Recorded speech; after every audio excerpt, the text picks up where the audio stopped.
असल मसला जो है ना इस बारे में वो ये कि बवक्त निकाह दो चंद चीजों का लिहाज रखना अजहद लाजिम और जरूरी है। उनमें पहली बात यह है कि निकाह के अरकान, निकाह के शराइत और निकाह के वाजिबात और निकाह के सुनन और मुस्तहिबात को जहन में रखकर उन चीजों के बारे में अवाम के सामने भरपूर तरीके से उनकी रहनुमाई फरमाए। क्योंकि निकाह का एक अमल जो है जो मुख्तलिफ अमूर का मजमुआ है, जिनमें कुछ चीजें जो है निकाह के अंदर अज कबील फराइज हैं और फर्ज शरीयत के अंदर उस बुनियादी चीज को कहा जाता है कि जिसका भूलना भी काबिल बर्दाश्त नहीं है और जिसका जानबूझकर और आमदन नजरअंदाज उस सूरत में उस अमल को बिल्कुल बर्बाद और ज़ाया कर देती है। और निकाह के फराइज में पहला फर्ज है ईजाब कबूल।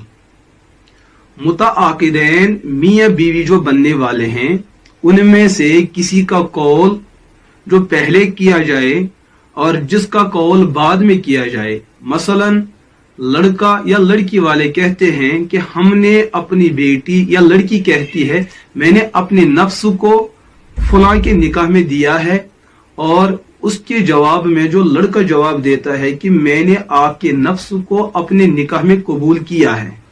लड़की की तरफ से या लड़की का वली हो, उसका जिम्मेदार हो, वो ये कह रहा है कि मैं वकालतन अपनी बेटी या अपनी भांजी या अपनी बहन, जिस लड़की का भी निकाह होने जा रहा हो, उसका नफ्स जो है वकालतन फलां लड़के के हक में दे रहा हूं या दे चुका हूं। तो उसके जवाब में लड़का ये कह रहा है या लड़के का वली हो, वकील हो, उसके जिम्मेदारान हो, वो यूं कहें कि हमने फलां बच्ची के नफ्स को वकालतन फलां लड़के के हक में कबूल किया है।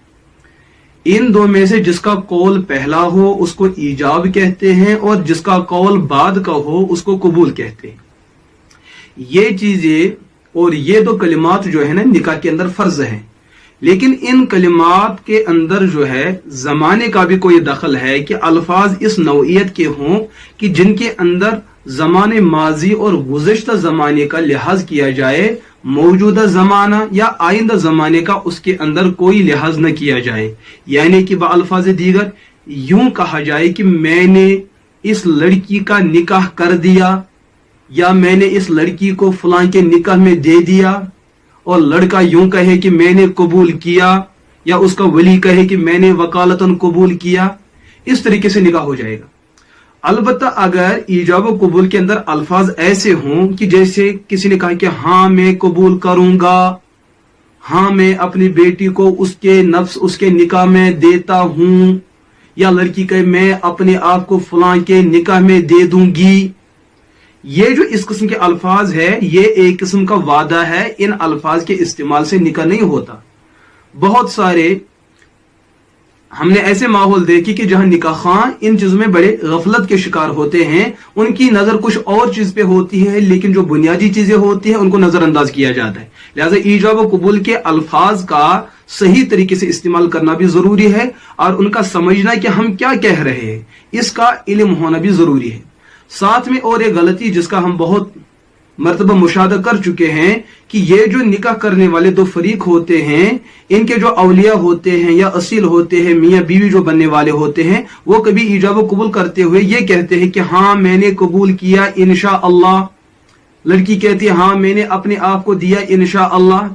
अगर यहाँ पे लफ्ज इंशाअल्लाह का माना जो उमूमन लिया जाता है कि अगर अल्लाह ने चाहा, कि अगर अल्लाह ने चाहा तो मैंने कबूल किया, अगर अल्लाह ने चाहा तो मैंने अपने आप को फलां के निकाह में दिया, बज़ाहिर ये माने शर्तिया है। अगर अल्लाह ने चाहा तो अल्लाह का चाहना कब पता चल सकता है? वाज़ेह बात है कि इसका पता चलना जो है ये इंसान के वक़ूए मौत और मौत वाक़े होने के बाद ही इंसान इस चीज का इल्म हासिल कर सकता है, या वक़ूए क़यामत के बाद ही इंसान को इस बात का इल्म हो सकता है।